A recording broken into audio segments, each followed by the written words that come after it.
The phantom contact first appears at 3:44 a.m. as a valid track on the E-3G Sentry's APY-2 radar display. It is bearing 312 degrees from the aircraft's current orbit position over the central Persian Gulf, range 94 nautical miles, altitude 18,400 feet, speed 510 knots. It does not have an IF return. In the air defense picture maintained by the Airborne Warning and Control System crew during Epic Fury's operational period, the absence of an IFF return on a fast-moving contact at 18,400 feet in the northern Gulf is not automatically a threat indicator. There are multiple categories of legitimate traffic that generate intermittent or absent IFF responses, including aircraft with transponder malfunctions, Allied assets operating under emission control orders, and, during the current operational period, Israeli Air Force platforms operating in coordination with U.S. strike packages on approach geometries that do not always pass through the formation's primary IFF interrogation lobes at optimal angle. The contact is marked as unknown pending identification and assigned to the air surveillance officer for tracking and classification. The air surveillance officer queries the contact on the interagency coordination frequency at 3:45 a.m. No response. She queries the Israeli Air Force liaison net. No response. She queries the CAOC's Airspace Management Cell, which maintains real-time awareness of all friendly aircraft in the theater. The Airspace Management Cell confirms no friendly asset at that position, that altitude, that heading. She upgrades the contact to probable unknown and routes it to the weapons director for engagement consideration. At 3:47 a.m., the contact is at 88 nautical miles, maintaining 510 knots, no IFF, no communication response on any queried frequency. It is closing on a heading consistent with an approach toward the carrier strike group's operating area. The weapons director vectors the Northern Combat Air Patrol Section, 2 FA-18Fs, currently holding at 24,000 feet, 71 nautical miles northeast of the contact, to intercept and identify. The CAP lead acknowledges and turns to the intercept heading. At 3:51 a.m., the contact disappears. Not a fade, an instantaneous removal from the radar picture across all 4 of the E-3G's data processing channels simultaneously. The air surveillance officer marks the track as lost contact and begins a re-sweep of the sector. Nothing returns.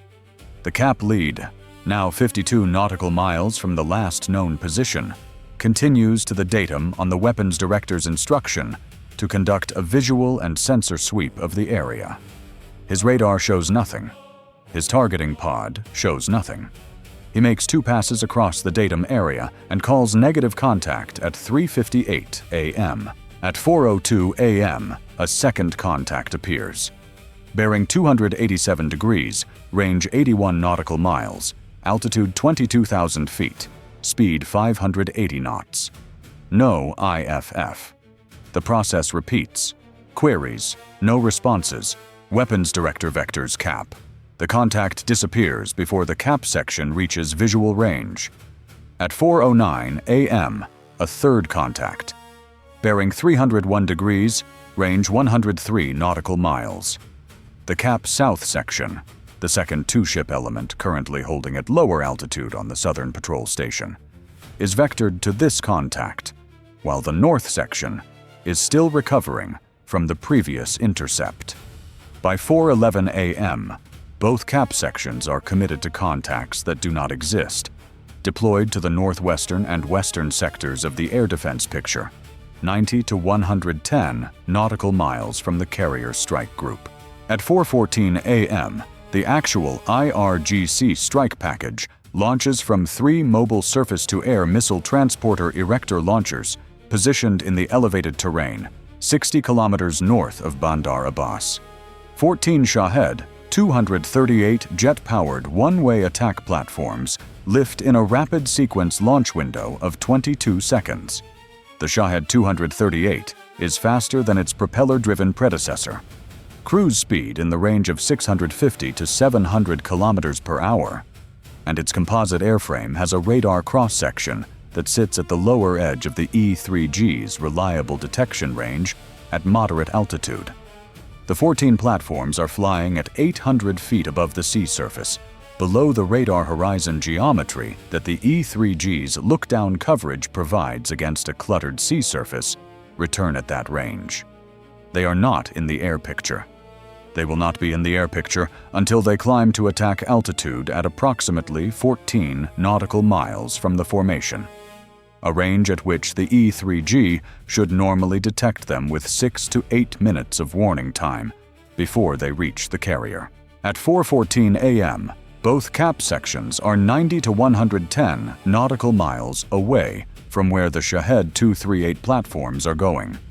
They cannot be back in position to intercept before the drones reach attack altitude and close to point defense range against the formation. The E-3G's mission crew commander is tracking the phantom contact pattern with growing unease from the moment the second contact disappears at 4:06 a.m. 3 unknown contacts, no IFF, no communication responses, appearing and disappearing on identical timelines, the third contact drawing both CAP sections simultaneously to the northwest, while the formation's southeastern and southern approaches are unscreened. The pattern is not random, and it is not a radar anomaly. It is a designed sequence, and the design's objective is visible in its geometry. The formation is being stripped of its airborne intercept coverage from the direction opposite to where the next threat is most likely to come. He keys the strike frequency at 4:13 a.m. with a single call. Possible deceptive contacts, CAP recall, all quadrants. The weapons director issues the cap recall at 4:13 a.m.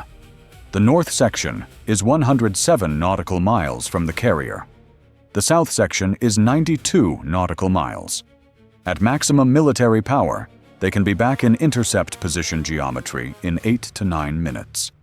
The Shahed 238 platforms, climbing to attack altitude at 4:21 a.m., will be at 14 nautical miles from the formation's outer screen.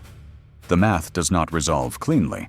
At 4:15 a.m., the E-3G's radar begins detecting the leading elements of the Shahed 238 formation as they approach the detection range threshold from the south. The contacts are small, fast, low altitude, and they are coming from the direction that both CAP sections were pulled away from. The weapons director has a contact picture of 11 confirmed tracks at 4:16 a.m. 3 of the 14 have not yet climbed above the detection floor, and he has a coverage architecture that is fundamentally mispositioned for this engagement. The nearest cap aircraft is 94 nautical miles away and closing at 650 knots. 14 drone contacts are 12 nautical miles from the formation's outer SM-6 engagement zone and closing at 180 knots. The intercept timing does not close before the drones enter the surface-based air defense envelope. The formation's surface air defense, the Lincoln's own Aegis combat system, and the 2 escort destroyers SM-6 and SM-2 batteries, takes the engagement without CAP support. This is the scenario that shipboard air defense is designed to handle when it must. But it is not the scenario it is optimized for. The SM-6 battery begins engaging at 4:17 a.m. at extended range against the leading contacts, now 29 nautical miles from the formation. The first 3 intercepts are clean. Then the geometry becomes complicated. 14 contacts distributed across a 20-degree bearing spread, all at low altitude, all small radar cross-section, approaching at a speed that compresses the engagement timeline to its design limits. The Aegis fire control system is managing the geometry in real time, allocating interceptors, deconflicting engagement assignments between the carrier and the destroyers, prioritizing the contacts whose approach geometry brings them into point defense range first. The 6th contact of the 14 is the one that tests the system in a way that the exercise record will not forget.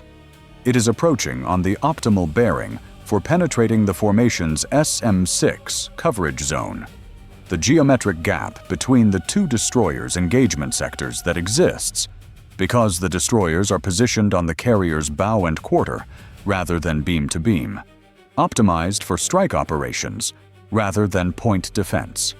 The Aegis tracking algorithm identifies the gap coverage requirement 19 seconds before the contact reaches the edge of the SM-6 envelope and passes the engagement assignment to the carrier's own battery.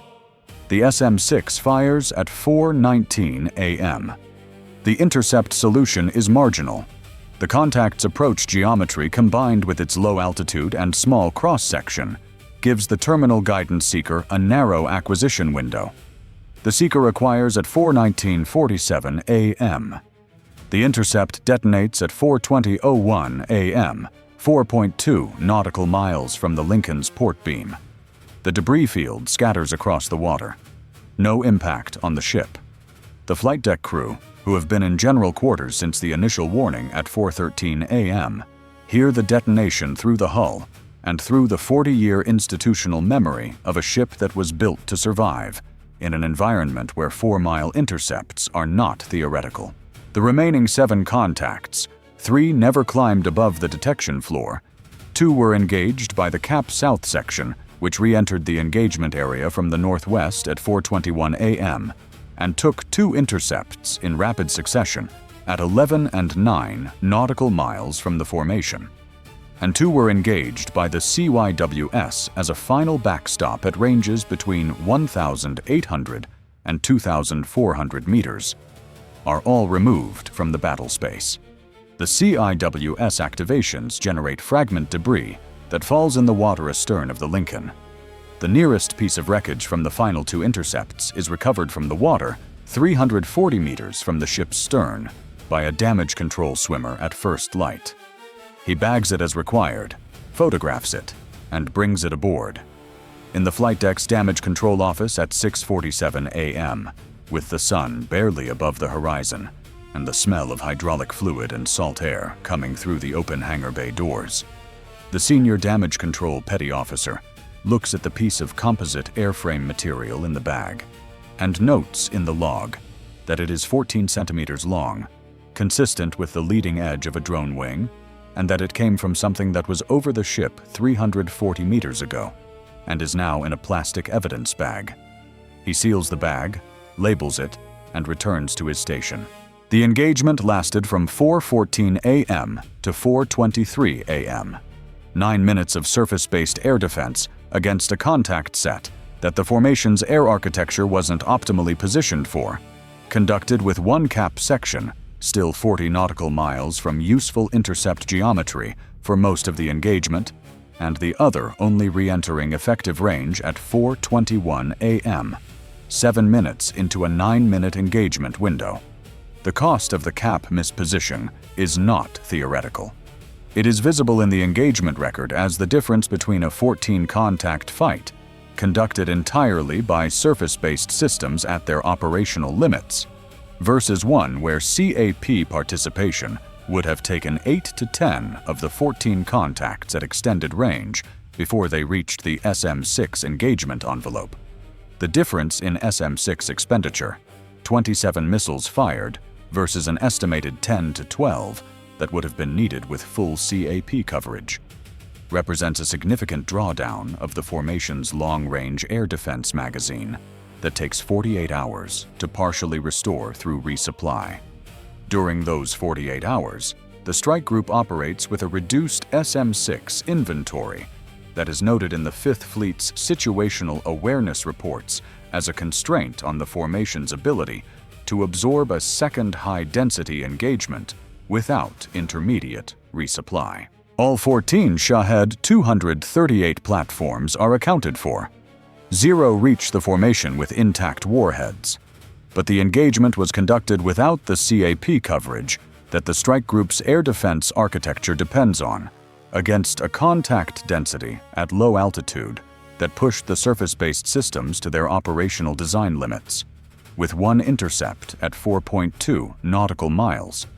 That constitutes the closest approach of any hostile weapon to any hull in the carrier strike group during Epic Fury's entire operational period. The E-3G lands at Al Udeid at 7:30 a.m. The mission crew commander's post-mission debrief begins at 8:15 a.m.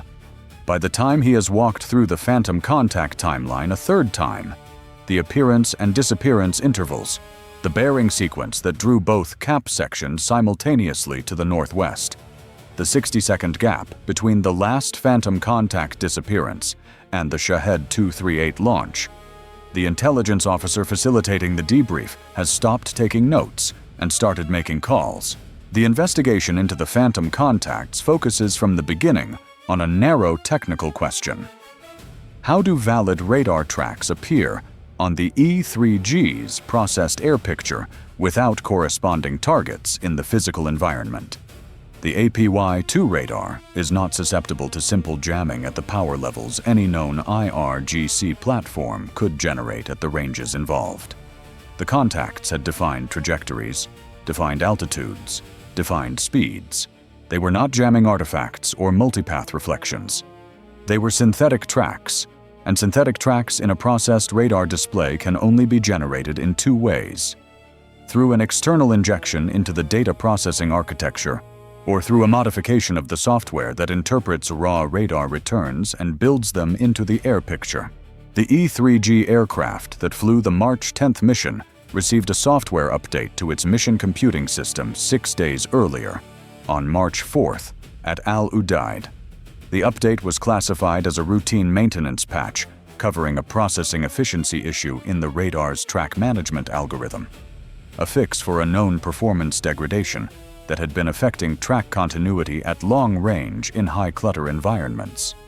The patch was distributed through the Air Force's classified software distribution system, loaded onto the aircraft's mission computers by a certified avionics technician, and verified through a standard post-load functional check that confirmed all system parameters within normal bounds. The patch was legitimate. The efficiency fix it contained was genuine, fully tested, and operationally beneficial. What the patch also contained, in 340 lines of code embedded within a secondary library file that the post-load functional check does not directly execute, was a conditional subroutine that activates when the aircraft is operating in a specific geographic area, above a specific altitude, during a time window defined by a date, variable updated through the patch's installation. When active, the subroutine generates synthetic track data matching the input parameters of pre-programmed contact profiles and injects them into the mission computing system's track management output at timed intervals, appearing in the processed air picture as valid radar detections indistinguishable from real contacts. The subroutine's activation parameters, geographic area, altitude, date window, were set for the Persian Gulf, above 15,000 feet, beginning March 8th. The E-3G began its March 10th mission at 2 a.m.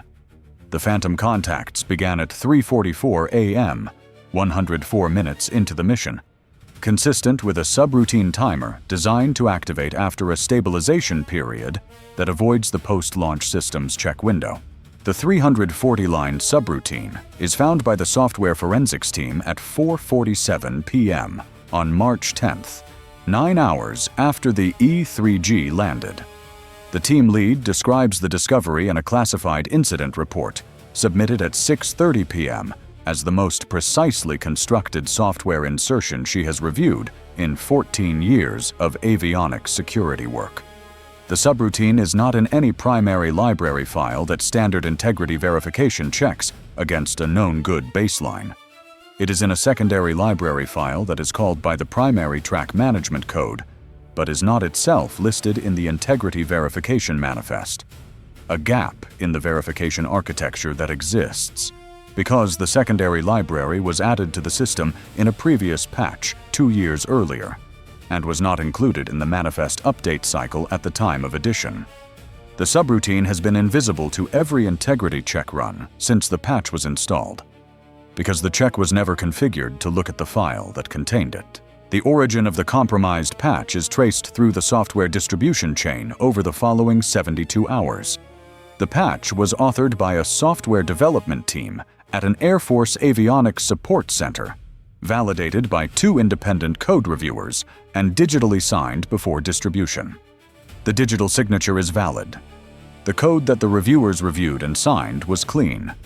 The 340-line subroutine was not in the patch when it was signed.